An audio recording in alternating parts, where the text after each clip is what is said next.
प्यारे बच्चों, पुनः ऑनलाइन क्लास में हिंदी साहित्य पर आधारित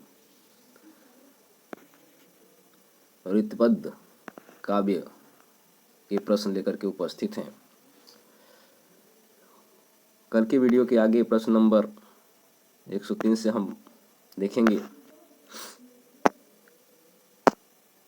सुजान शब्द का प्रयोग किस कवि की कविता में सर्वाधिक है। यहाँ विकल्प सी है, घनानंद जी। अगला प्रश्न है कि वियोग श्रृंगार का प्रधान मुक्तक कवि है। यहाँ भी है घनानंद जी, विकल्प नंबर 1।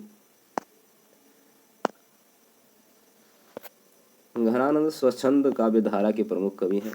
इस धारा के प्रायः सभी गुण इनकी शैलियों में मिल जाते हैं, जैसे भावात्मक वक्रता, लाक्षणिकता, भावों की वैयक्तिकता, रहस्यात्मकता, मार्मिकता, स्वच्छंदता इत्यादि। इन्होंने अपनी रचनाओं में वियोग कथा की सैकड़ों अंतर्दशाओं के मार्मिक चित्र खींचे हैं, जो सीधे हृदय को छूते हैं।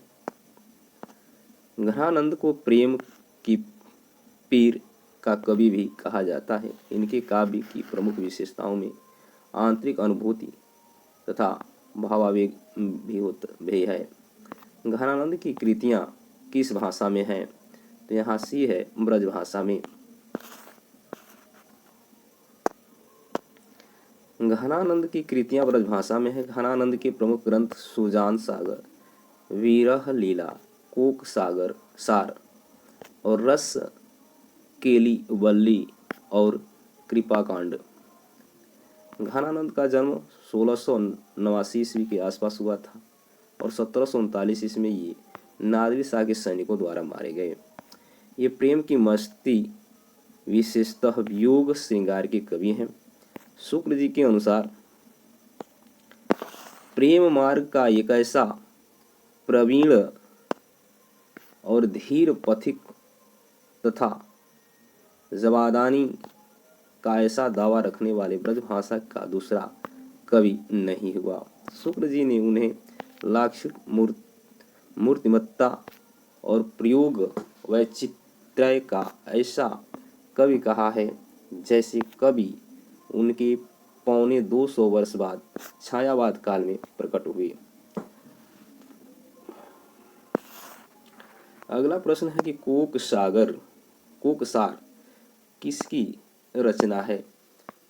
यहाँ पे दिया है, इसमें घनानंद जी हैं, बोध जी हैं। अन्य विकल्प ऊपर के प्रश्न देखेंगे हम, तो इसमें घनानंद जी आएंगे, विकल्प यही सही होगा। ठाकुर जी और आलम, यहाँ विकल्प के अनुसार ये सही है, घनानंद जी हैं। सुजान सागर के लेखक कौन है? तो घनानंद जी हैं। पीडीएफ व्याख्या में हम देख चुके हैं सुजान सागर। प्रश्न नंबर 108 में दिया है कि लोग हैं लागी कवित्व बनावत, मोहि तो मेरी कवित्व बनावत। इस काव्य पंक्ति के रचयिता कौन है? तो ये घनानंद जी हैं, विकल्प सी सही है। यहाँ देखिए, अन्य परीक्षाओं में पूछा गया है। प्रश्न नंबर 119, प्रस्तुत काव्य पंक्ति में के रचयिता घनानंद हैं। इसके माध्यम से घनानंद अपनी पहचान अलग बनाते हैं। अति सूधो स्नेह को मारग है पंक्ति किस कवि द्वारा रचित है? यहाँ विकल्प में भी घनानंद जी हैं, तो ये घनानंद जी हैं, विकल्प डी सही है। व्याख्या, उपरोक्त पंक्ति के रचयिता ऋतकालीन स्वच्छंद कवि धारा के कवि घनानंद हैं। घनानंद मुगल बादशाह मोहम्मद शाह रंगीला के दरबारी कवि और मीर मुंशी थी। इश्क लता इनकी चर्चित कृति रही। रामधारी सिंह दिनकर के अनुसार विरह घनानंद की काव्य की पूंजी है। यहाँ प्रश्न नंबर 110 में यह पंक्ति दिया है, अति सूधो स्नेह को मारग है, जहाँ नेक सयानप बाक नहीं। इस इन पंक्तियों की रचनाकार हैं?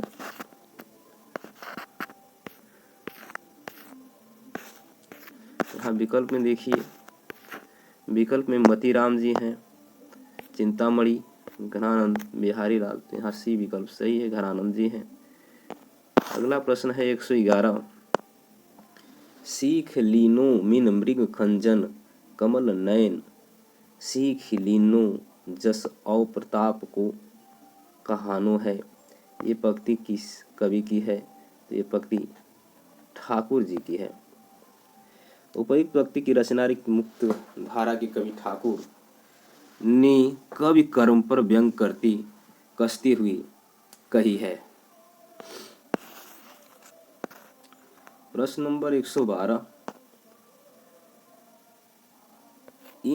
इनमें से रीत काल का कौन सा कवि अपने प्राकृतिक चित्रण के लिए विख्यात है?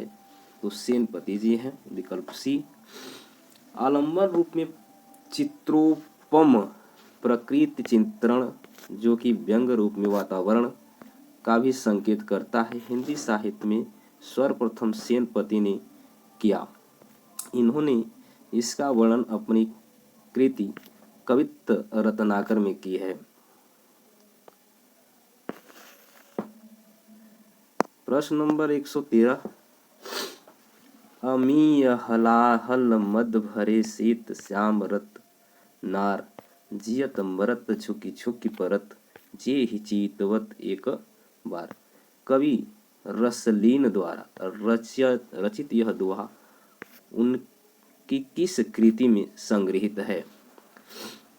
रसबोध में, अंग दर्पण में, रस प्रबोध और अंग दर्पण दोनों में, इनमें से कोई नहीं। तो यहाँ विकल्प बी सही है, अंग दर्पण में।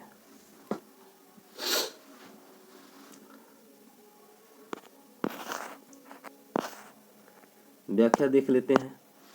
उपयुक्त काव्य पंक्ति सैयद गुलाम नबी रसलीन कृत अंग दर्पण काव्य से उद्धृत है। यह रचना नख सिख वर्णन से संबंधित है। रसलीन इस कृति को ब्रजवानी सखिन रची घोषित करते हैं। उत्तर प्रदेश लोक सेवा आयोग ने इस का उत्तर विकल्प डी माना है, जो सही नहीं है।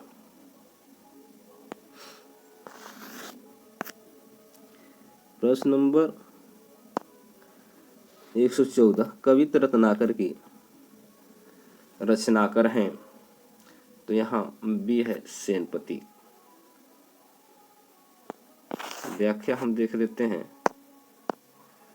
कवित्त रत्नाकर की रचनाकार सेनापति हैं।